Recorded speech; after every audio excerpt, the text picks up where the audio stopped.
was like, wow. That's why he can be known as one of the best safeties to play the game.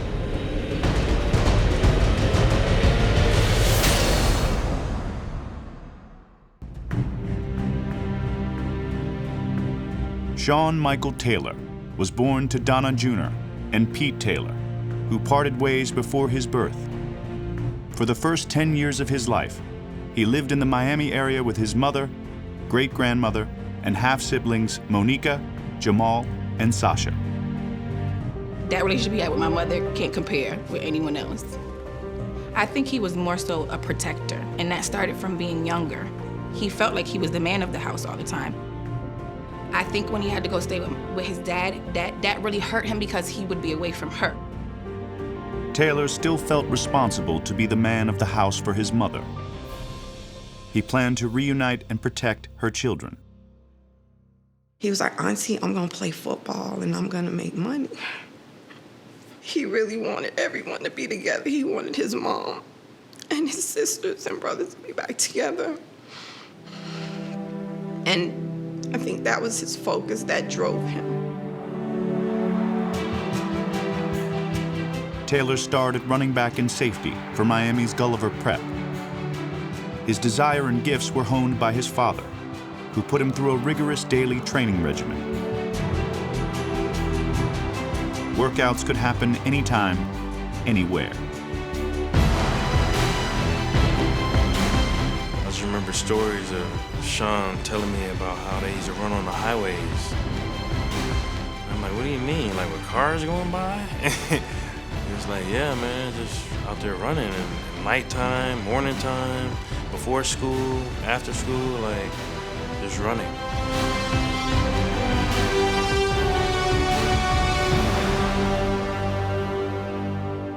Relaxation did not come easy for Taylor. He bristled at the idea of someone outworking him. He was competitive in everything. In fishing, he was competitive. In the state championship game, the running back on the opposing team was Mr. Football for 2A, for our classification. Really? Really? And you're not going to give that to Sean? You got to think Sean Taylor's just a little upset that Rashard Dudley got 2A Player of the Year. Sean was trying to rip that guy's head off every single time that guy touched the ball. You got to think Sean Taylor's just roaming that field, just trying to hunt down number 5, and every time those two helmets come together, there are words spoken.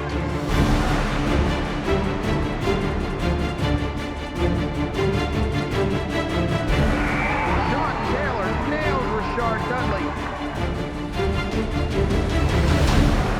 Sean Taylor makes him pay. Taylor made 3 trips to the end zone to Dudley's 1 and set a state record with his 44th touchdown of the season. Taylor ended his high school career a state champion, one step closer to his dream of using football stardom to reunite his mother's side of the family. I don't know if he was 14 or 15, playing basketball on the park. Somehow it got into some sort of an altercation, and a guy pulled a gun on him, put it to his head, and it jammed. He told me he should have been gone. And when it jammed, he knocked it out and ran. But Taylor never considered escaping the area entirely. Miami was his home. It would also be his college, and the position he would play for the Hurricanes was of great interest to junior running back, Clinton Portis. I hadn't heard of SeanTaylor, and all of a sudden they fixing the incoming recruit highlight film, and I'm like, they slid one in on him because his highlights were all running back. He jumping over people's head. I'm like, who is this? And I remember calling Coach Solinger like, who is he? And he was like, he's coming to play safety. He don't want to play running back. And I'm like, what? I remember my first visit to watch them practice. We got to the gate. He said, who are you here to see? And we said, Sean Taylor. And he just called, come on in, come on in. You know, that boy gonna be on first string. He's tough.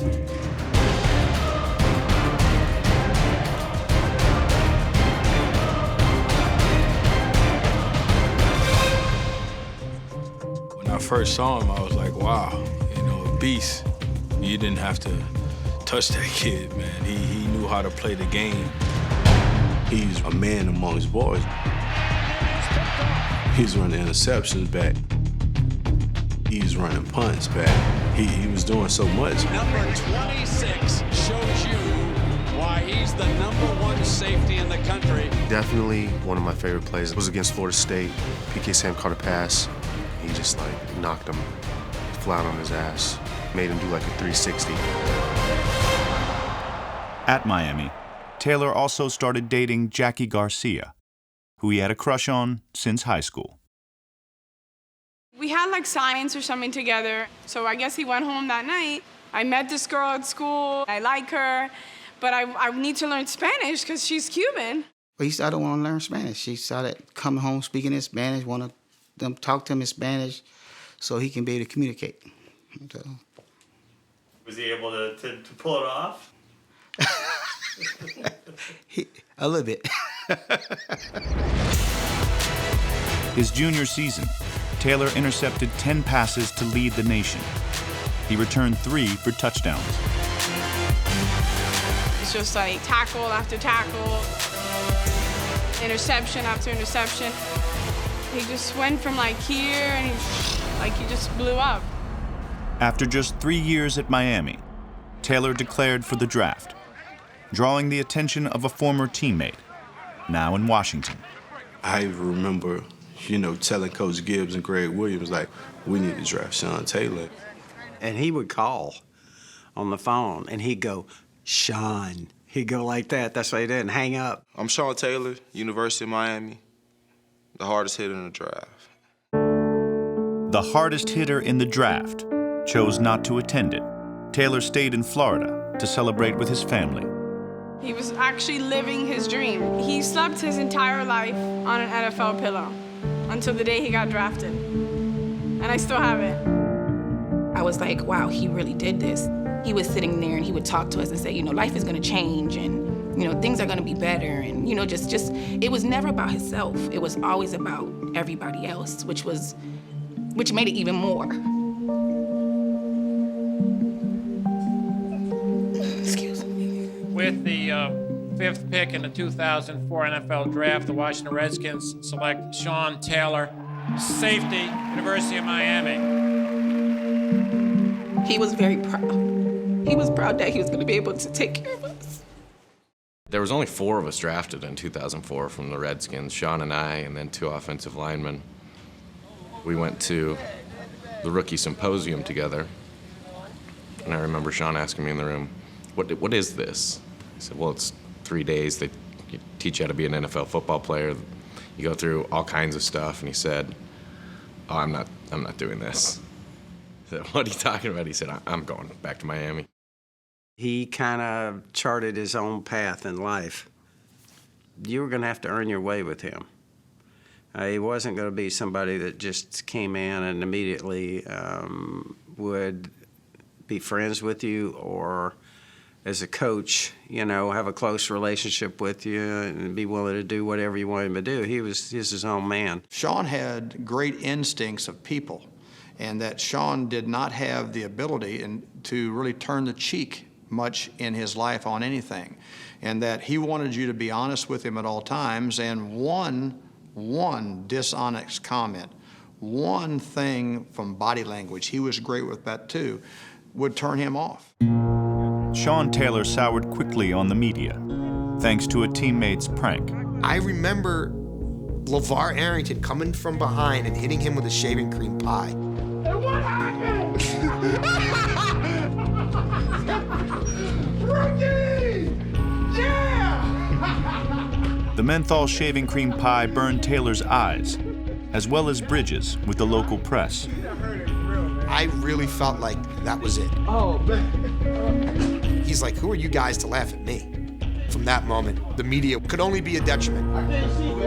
They would never get to know the real me, so why put up this fake facade and give you some BS quotes when you know I don't want to talk to you, and I know I don't want to talk to you, and what you get out of me isn't really even going to help you do your job, so F it. Taylor kept his time in front of cameras to game days. In his preseason debut, he ended his first series with an interception. First game, NFL, he was the best player on the field, and you could see it. There is SeanTaylor, who talked about this rookie and what a splash he's already made. I said, all right, we got ourselves a Hall of Fame Pro Bowl player here. That's his fourth takeaway in 2 1/4 games for the Redskins. Everybody could see it. Even though all us are top flight athletes, it was something different about it, and it separated him from the rest of us. We were playing against Cincinnati. We talked about this play all week. And we were like, you know, Sean, you're gonna go out there under Chad Johnson, make him throw it high, and I was gonna get to like come over the top and like be the hero. And he jumps up and picks it off. Intercepted by the rookie SeanTaylor. You drew it up to be a good play, and he made it a great play. He made it a turnover. He made it something mere mortals can't do. God made certain people play football for sure. He was one of them. But Taylor was not made to be away from home for long. He would always want to win because I think they had the day off on Monday, and if you win, you'd get Tuesday off. So he knew Sunday night or whatever, out of there, and try to catch a flight back Tuesday night. So he'd go home even if it was for a day. You never know, like, he'll be gone, and next thing you know, like, who is that? Is him you're here? Like, yeah, it's me. He would be at 8 o'clock workout group and lead the workout group like, nah, I know he didn't get no sleep, and now you back in time for 8 o'clock workouts, and, you know, he the first one across the line, and then, you know, you will find out later that day, well, he worked out at 9, and he worked out with the 10 o'clock group, so you're like, what is he doing? And he probably get 3 workouts in when I couldn't survive one. But on a Thursday in October, Taylor missed team workouts. He had been arrested the night before after a teammate's birthday party on suspicion of drunk driving. How much have you had to drink? Just one drink? On the tape, Taylor tells the officer he's only had 1 glass of champagne, but refuses to take a breathalyzer, so the officer administers several sobriety tests. Taylor is quizzed about the date and time and told to touch the tip of a pencil. Taylor was released from custody in time to attend practice, but he chose to remain home. I get on the phone with Sean, like, what you doing? Like, come to the facility. He was like, man, I'm not coming over there. You know, like, the media over there, I deal with it tomorrow. Instead of coming to the facility, he go home and cook a steak and, you know, want to play Madden. And I'm just sitting here like, man, this dude crazy. The judge dismissed the drunk driving charge. Taylor, who rarely talks to the media, broke his silence briefly. Feel good, man. I'm glad to be living. Glad to be walking, breathing, smiling, talking. That whole first year, I think, was pretty traumatic, really. And I was kind of looking at it as a coach going, man, we got a great player, but this guy, he's going to be hard to handle. In the spring of 2005, the Redskins held voluntary workouts. SeanTaylor remained in Miami. Redskins OTAs are a big deal. And it was just like, where is he? Where is he? But I never got the sense that Greg was freaked out about it.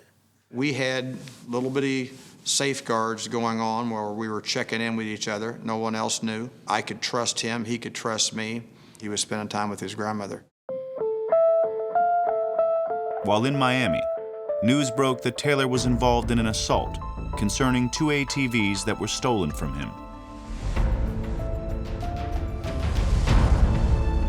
While Taylor was charged with assault, no one else involved in the incident was ever arrested. At training camp, Taylor declined to give his version of events to reporters. He was never one of those guys to be like, what you're reporting about me or the stories you hear are wrong. Here's what really happened. And so from the outside world, when you hear those things, you perceive them as the truth. And then the misconception people have is that, okay, we hear these things about him living recklessly off the field, and we believe them because we watch him play football. And when he plays football, he's reckless. And so people thought that was who he was, but it wasn't. Even for his teammates, knowing what stories to believe about Taylor could be difficult, unless witnessed in person. When I first got here in '05, I used to see this BMW sitting in the parking lot all the time. And I remember asking Portis, like, who car is that? He like, oh, that's Sean's. And he giggled about it. And so I'm like, why is this car here every day? And he like, oh, Sean, man, he normally runs home. So, you know, I'm sitting here like, what? I mean, one day I caught him. I'm leaving out late, and I see him just running down the street. Those are things that now you look back at when we play the game, never got tired. That's why, because he put in the work behind closed doors that a lot of guys don't do. We'd be up there in the office and he'd go, look at that. And it'd be Sean before practice, running 100-yard striders on the field. None of the coaches told him to do that. Just in his mind, that was something he felt like he should do. 2005 season, we had so much fun. Before the Eagles game, I was just like, I was so pumped up. You know, I wanted to do something different. We were on the national stage, and I'm just like, man, come on, Sean, like, let's do something. Yeah, we're getting ready to play a game, and Sean and Clinton, and they got striped socks on. What are you doing? These are the two guys who express their individuality through their wardrobe. It did, quite frankly, piss me off. I confronted him about it. And he goes out the next week and took 40, 50 pieces of tape and just taped up his face mask, which you can't do. I told the equipment manager, take the face mask off, get it off before he goes out there, gets another fine. And so they put it in my locker, and I'll be damned if he didn't go ahead and tape up the one they put on anyway, and he still went ahead and got fined. What a big guy for a safety. He can cover, and oh, can he hit. Oh, my! What a display! I think he loved that part of it, but it was more than just a big head. He had unusual instincts for where the ball was going to be. I remember we were at Philadelphia. We had to win the game to get in the playoffs. And all of a sudden, it's late in the game. There goes the ball flying around. Who comes up with it? Sean. It's loose on the ground. Two-man big pile up for it. Picked up by the Redskins. SeanTaylor off to the races. He had a knack for just big plays. He dives in for the touchdown, Redskins. Every game, he'd do something to let you know that he wasn't from this planet and all of us were. Feel great. We in Florida. Can't get no better. It's not a big game. It's just a game. And off to Williams. Get on the line of scrimmage and taken down. Fumble on the play. The Redskins say they've got it. Marcus Washington loses it. Sean Taylor's got it. And he's off to the races again. Sean Taylor, he does it again. How about that? That was probably one of the best games that you see the playmaker in him and you see the nastiness in him. Sean Taylor and Michael Pittman squaring off. What you doing? Both of you. Look at my face. And he's gone. And you're gone. You're gone. I remember arguing, you know, we in the ref face. No, he didn't do it, you know. And we go back and watch film, and you just see big as day, the spit glob come out. The word we got is he spit in Pittman's face. He did it. I mean, what else you want me to say? You can't spit in anybody's face. Spit at him. Okay, all right, you got it. Taylor let his emotions get the better of him, on the field and in the delivery room.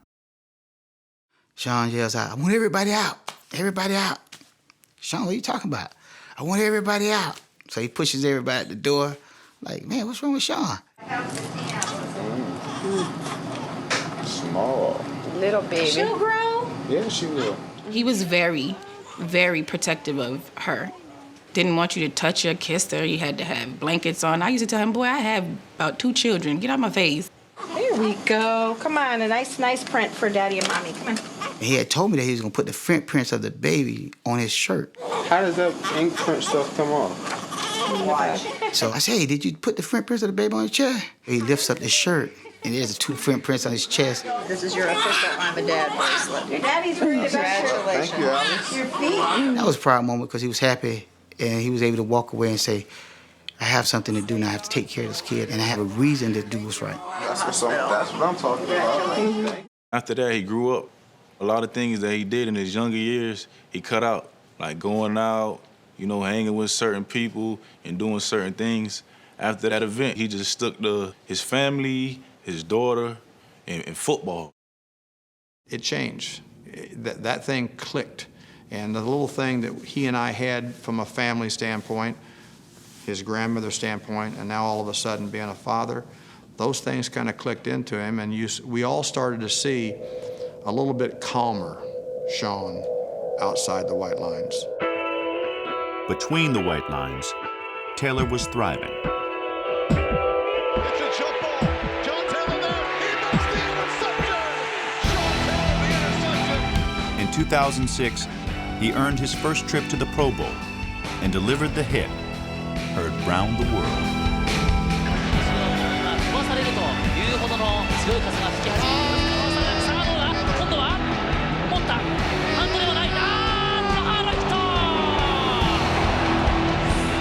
Pretty much translates in every language, doesn't it? Yes, it does.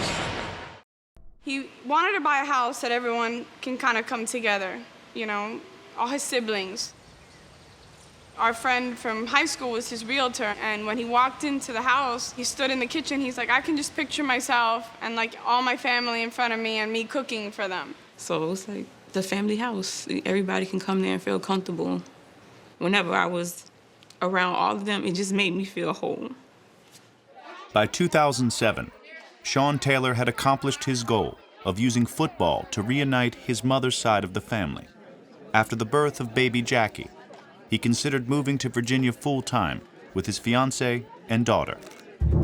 Taylor's coaches also had a move in mind for him, from strong to free safety. It took a while for me to convince him to line up that deep, but the time and distance that he could cover was amazing. He was everywhere. Like, it didn't matter. Short, long, medium, run, pass, he was there. You would think it was 11 Sean Taylors and there was only one. You know what? He intercepted Brett Favre. Had 2 that day. He dropped 3 other ones. He should have had 5 that day. Brett was looking him off to the last moment and slinging it to the next sideline. Sean would turn around and go beeline. And watch Sean Taylor. When Brett Favre turned that one loose, it looked like it was going to be an easy completion and probably a touchdown.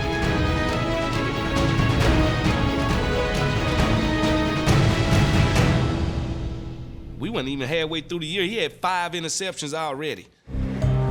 But the best stretch of Taylor's career would come to an abrupt end.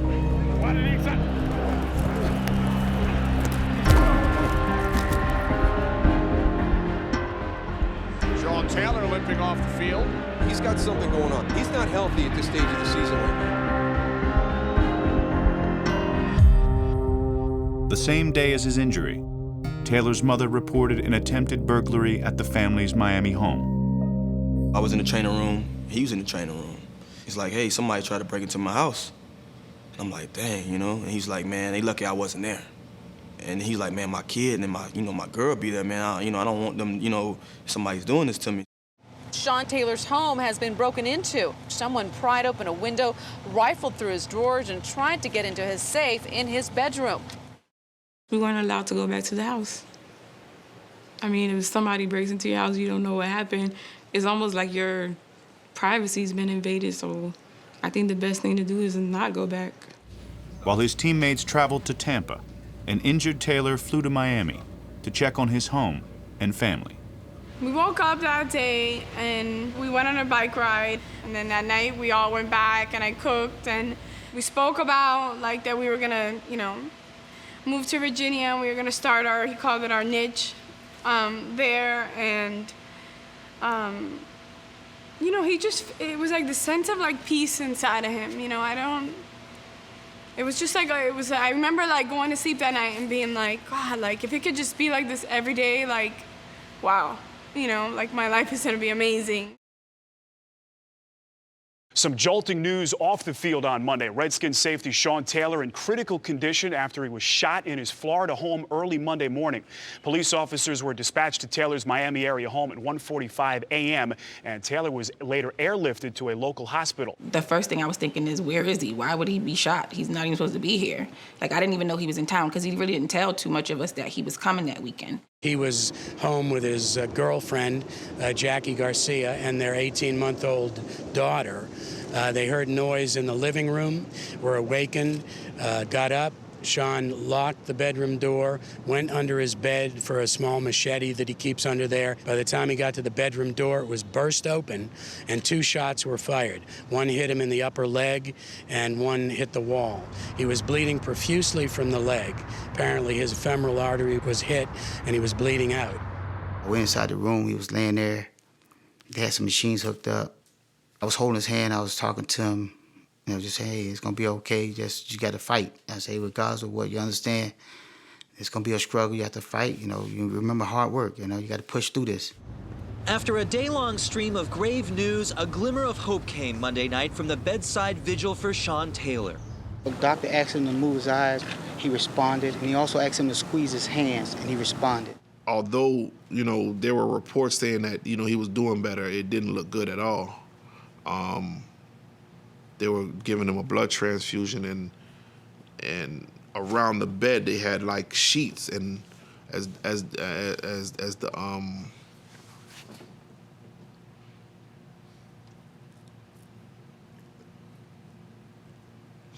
the blood, you know, they put it in, it was just coming out. I remember going back to the room, man, thinking about if we make it through the night, that everything gonna be okay. And I dozed off, and I woke up to banging on the door. It was like boom, boom, boom, boom, boom. And I remember opening my eyes, and I looked at the window. And when I looked at the window, it was still dark out. And I banged on the door, and I could hear him start crying immediately. And he opened the door. I was in tears, and it was terrible. I couldn't sleep. I was hoping that next call would be, he's all right. And that next call,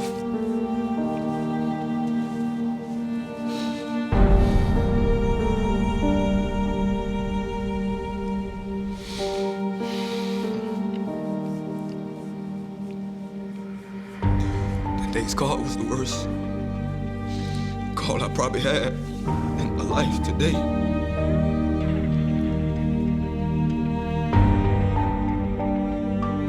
It was the doctor, Pete, and I.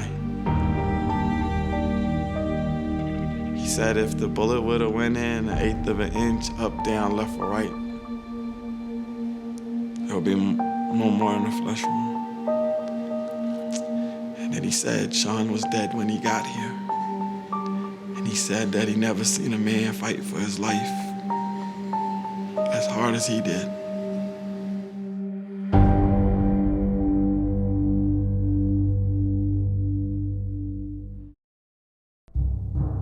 In the days after SeanTaylor's death, his team grappled with how to spend a season and a lifetime without him. I was asleep in bed. I looked up in the corner, I heard his voice, I saw him. And he said, "Coach,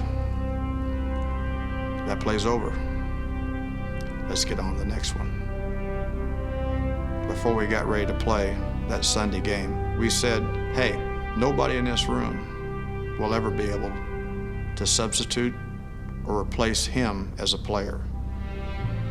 We need to play one play for him. Washington has only 10 players on defense. Pete Dowdy is the guy who's expected to replace SeanTaylor in the lineup. He's on the sideline. Edwards on a handoff to Fred Jackson, cutting to the outside. Jackson turns the corner and hit. And now Reed Dowdy will come on. I think we gave up a 50-yard run, and it didn't matter. This was for Sean.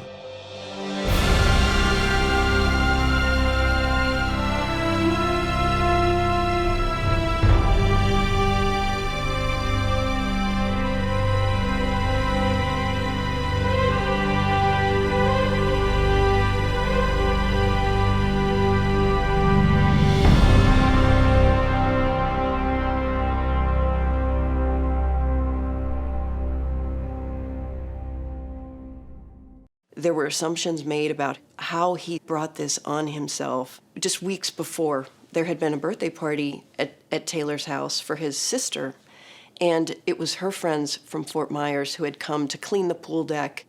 SeanTaylor had paid one of the guys who ended up being involved in this $300. Other guys had got access to the house. They saw how generous he was with his money.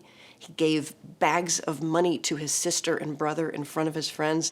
And it was that generosity that ended up inviting these scoundrels from Fort Myers to come and do what they did. I was upset. I felt a lot of things. Even to this day, it hurts really bad. It hurts. And now it's like I never trusted anybody before, but now it's like it's really hard to trust like anybody.